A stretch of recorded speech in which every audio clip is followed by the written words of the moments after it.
あなたは死ぬまで拷問され続ける苦痛を想像できますか？遡ること13年前の2009年8月1日、イギリスサフォーク州イプスウィッチが今回の舞台。その日、ロザリン・ハントという一人暮らしの女性の自宅へある人物が遊びにやってきました。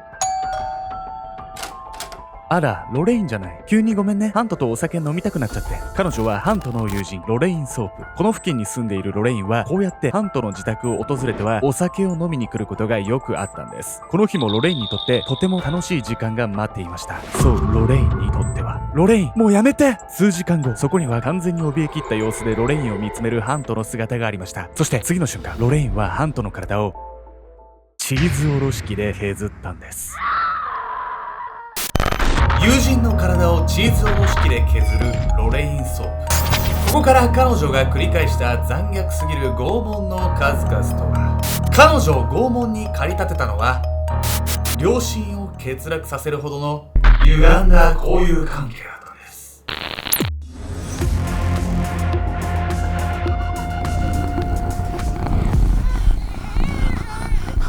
おさす、髪切って黒髪にしたよ。ハッピーハロウィン、ケンちゃんです。トリックアトリート、ヤミヤミコです。本日皆様にご紹介するのはイギリスで起きた拷問殺人事件についてなんです。この事件ですね、その遺体の無誤さも話題の一因になったんですけど、逮捕された後の犯人の異常性っていうのを注目を浴びるような事件だったんで、ただの殺人なくて拷問殺人だからさ、映画に出てくるようなサディストみたいなやつだったのかしら、気になるわよ。そのあたりね、気になるんですけど、僕はね、やっぱこの事件知った時に、環境によってね、人ってこうも左右されてしまうんだなってことを痛いほどね、思い知らされたんですけど、早速ね、どんな事件だったのか見ていきたいと思います。拷問の爪痕。遡ること13年前の2009年8月9日、イギリスサフォーク州イプスウィッチ。その日、警察に1本の通報が入りました。友達とずっと連絡が取れないんです。何かあったんじゃないかと心配で。通報の内容はロザリン・ハントという41歳の女性が数日前から消息不明になっているというもの。早速警察はハントが暮らすアパートを訪問することにします。反応がないな。部屋の外から呼びかけても応答はなく、警察は仕方なくアパートへ突入することにしました。これは一体。すると部屋の中では予想だにしない光景が待っていました。そう、この部屋の住人であるハントはすでに息絶えていたんです。しかし警察は彼女が亡くなっていたことだけに驚いたわけではありません。どうやったらこんな状態になるんだ。警察が目にした遺体は髪の毛を燃やされ、全身あざや傷だらけ。殴打の跡もあれば、鞭で打たれたようなミミズバレや、何かで皮膚を削り取られたような深い擦り傷まで、様々な方法で痛めつけられていたことが明らかに見て取れる状態だったんです。拷問殺人とは聞いてたんだけどさ、いくらなんでもってぐらいじゃない？相当相手の女性になんか恨みかなんかあったのしか思えないわよ。犯人の正体はね、この後すぐに分かるんです。この数時間後、警察に寄せられた新たな証言っていうのが犯人の正体を明かすきっかけになったんです。ロレインの遺体発見から数時間後の8月10日早朝、警察は新たな遺体が見つかったという通報を受け、あるアパートの一室を訪れていました。これはもしや、警察がそこで見つけたのはデズモンドという43歳の男性の遺体。彼は何者かによって窒息させられ亡くなっていました。そして警察が怪しいと睨んだのは、デズモンドの体に執拗に暴行を繰り返した形跡が見られたため。特にその顔は靴の形が残るくらい激しく、何度も踏みつけられていました。数時間前に見つかったハントの遺体と同じく、見るも無残に痛めつけられたその様相に、警察は2人の殺害を同一犯の仕業だと推測したんです。そこで警察は亡くなったハントとデズモンドの周辺で聞き込み調査を行うことに。すると次のような証言が複数得られました。ああ、確かに2人を殺したって聞いたぜ。あいつあちこちで言い回っているみたいだな。こうした証言から警察がたどり着いた人物はロレイン・ソープという女性。彼女はなんと15歳の少女だったんです。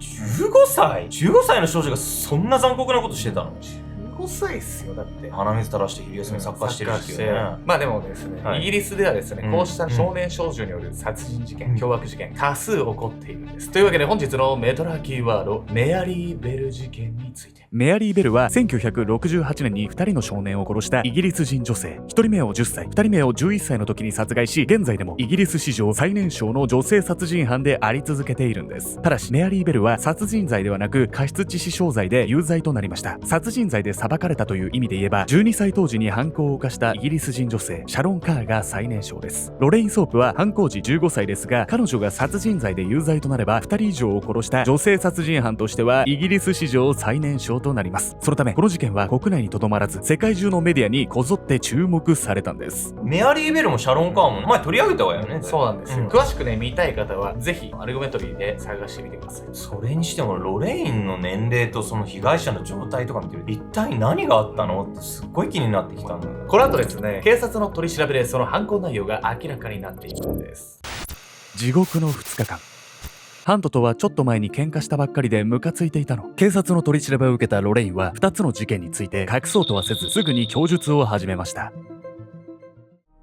2009年8月1日、ロレインはハントのアパートを訪れました。あら、ロレイン、どうしたの？ハントと飲みたくなっちゃって上がっていい？ハントが返事をする間もなく、嬉しそうにアパートの中へ上がり込むロレイン。まだ幼い彼女のはしゃぐ姿に、ハントは仕方なさそうにため息をつきます。しかし、そうやってロレインが無邪気な様子を見せていたのも束の間のことでした。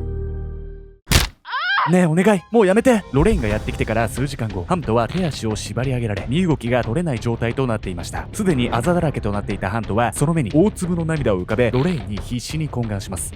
やめてほしい？じゃあもっと殴ってあげる。ロレインは普通な表情で訴えるハントを気にも留めず殴る蹴るの暴行を繰り返しました。お酒飲んで油断してるところを襲ったってことなのかしら。にしても15歳の少女がハントみたいな中年の女性と飲み友達ってどんだけマセガキなのよ。どんだけだよ。びっくりした。何？その事情については後に明らかになるんです。そしてここからロレインの犯行はさらにエスカレートしていくんです。数時間にわたって繰り返される暴行にすっかり意識を朦朧とさせていたハント。ロレインはそんなハントを見下ろしながら一言こう言い放ちます。ふぅ、殴りすぎて手が痛くなってきた。そう口にしたロレインの手には犬のリードチェーンが握られていました。そして彼女はにやりと笑みを浮かべると、ああ！リードチェーンを鞭のようにしてハントの体に激しく打ちつけたんです。ロレインの強行はまだまだ止まりません。続いて彼女は何やら意味ありげな表情を浮かべキッチンの方へ歩いていきました。ねえハント、私いいものを見つけちゃった。そう言って戻ってきたロレインの手に握られていたのはチーズおろし器。ねえこれってさ、人間に使ったらどうなるのかな。次の瞬間、ロレインはハントの腕にチーズおろし器を押し付け、ロレインによる凄惨な拷問はこの後も2日間にわたって続き、ハントは散々苦しんだ挙句息絶えました。ただ口喧嘩をしてムカついただけ。ロレインはそれだけの理由でここまでの残虐な犯行に及んでいたんです。人間のやることじゃないわよ。ロレインがロザリーにめちゃくちゃ腹立ってたってのは分かったんだけどさ、被害者もう一人いるわけよね。その一人はどうなっちゃったの？それがですね、もう一人の被害者はとんでもなく胸クソが悪い理由で殺されてしまったんです。なあロレイン、お前本当に人を殺したのか？ハントの殺害を周囲に言い回っていたロレイン。2人目の被害者デズモンドはその中でも特に深刻そうに彼女の話を聞いていました。ロレインはその態度から彼が警察に通報するのではないかと恐れ殺すことに決めたんです。そう、デズモンドは周囲の知人の中でもロレインのことを唯一案じていた人物。彼はなんとロレインの父親だったんです。2009年8月10日深夜、ロレインはデズモンドの寝込みを襲い顔にクッションを押し当てて何度も蹴りつけたといいます。体が不自由だったデズモンドは抵抗することすらできず、そのまま窒息死してしまったんです。そんな理由でしかも実の父親を殺しちゃうなんて狂っちゃってるとしか思えないんだけど、でもまだ15歳の女の子がね、2人もこんなひどい暴行を加えて殺したなんてさ、1人だけでよ、信じられないんだけど。そのにわかにはロレインが本当に一人でやったのかというと考えにくいんですけれども、実は協力者がいたんです。あら、やっぱり実は2つの殺人事件の共犯者としてロレインと同時に逮捕された男がいました。男の名前はポール・クラーク41歳。彼の正体はロレインの恋人でした。恋人？いやまあ年は関係はないんだけど、殺されたロザリンも41歳とかだったのね。ロレインがね、どういう人付き合いをしていたのかいろいろ気になってきますよね。うん早速その実態に迫っていきたいと思います。ならず者たち。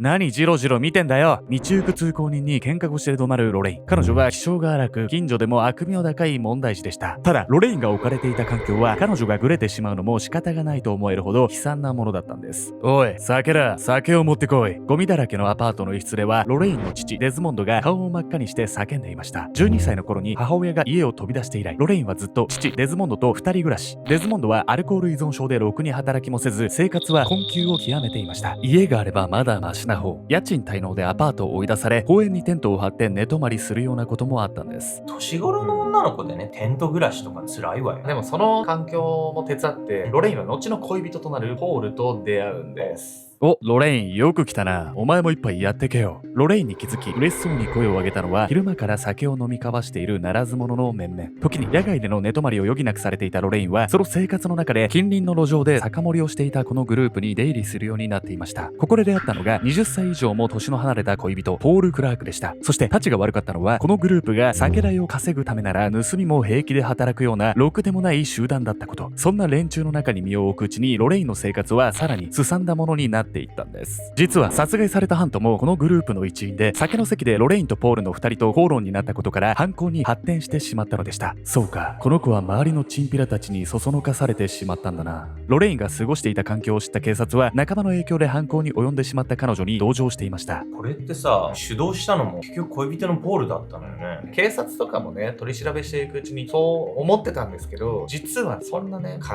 え、後のロレインの供述によって全部ひっくり返されるんです。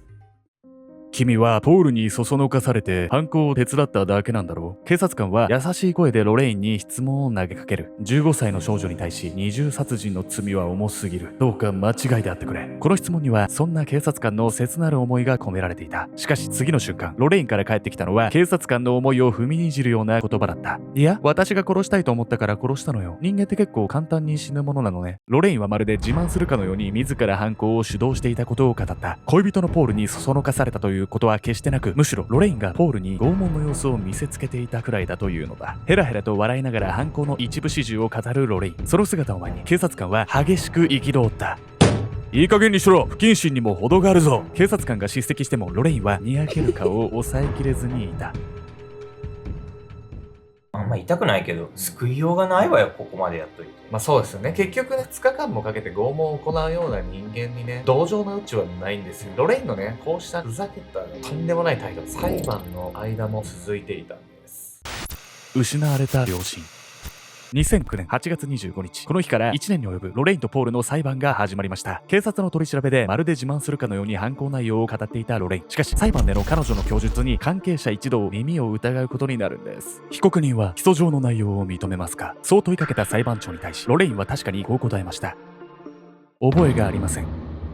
ロレインが関与している2つの殺人事件の証拠は取り調べでロレイン自身が語った内容や彼女の周囲の知人から得られた証言だけでした。なんとロレインは物的証拠が提示されない状況を鑑みていくらでも言い逃れができると考えていたんです。さらに裁判中の彼女のふざけた態度はこの後もとどまることを知りませんでした。検察官や弁護人が話している間も彼女はうっすらと笑みを浮かべ、時に耐えきれずクスクスと声を漏らして笑うことさえあったんです。腹が立つのを通り越して悲しくなってくるわ。ここまでね、良心を書いた行動をしている人を見るとどうしたらいいんでしょうね、本当に。結局自ら犯行内容を語っていた以上言い逃れなどできるはずもなく、2010年8月3日ロレインとポールには殺人罪で有罪判決が下されます。結果ポールは最低27年仮釈放のない終身刑、ロレインは最低14年仮釈放のない終身刑となりました。現在ロレインはダービーシャー州の刑務所に収監されており、2024年29歳の頃に仮釈放の対象となる予定なんです。ためらうこともなく凄惨な殺人を犯し、裁判においてもまるで被害者や遺族を嘲笑うかのような態度を見せたロレイン。取り返しのつかないほどに歪んでしまった彼女が自身の過ちを悔い改められる日は来るのでしょうか。